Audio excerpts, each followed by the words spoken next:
So Lily and Billy have come along for a year to do some training with us. They're both musicians, so which fits ideally with what we do. So we can do some music with you today. What we're going to be doing is 4 strums in equal order, essentially. Could everyone do that?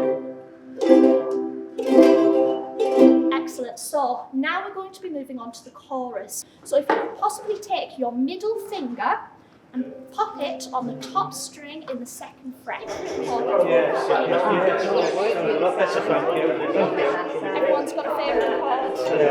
You usually get pinched in the ends of your fingers when you're holding them too long.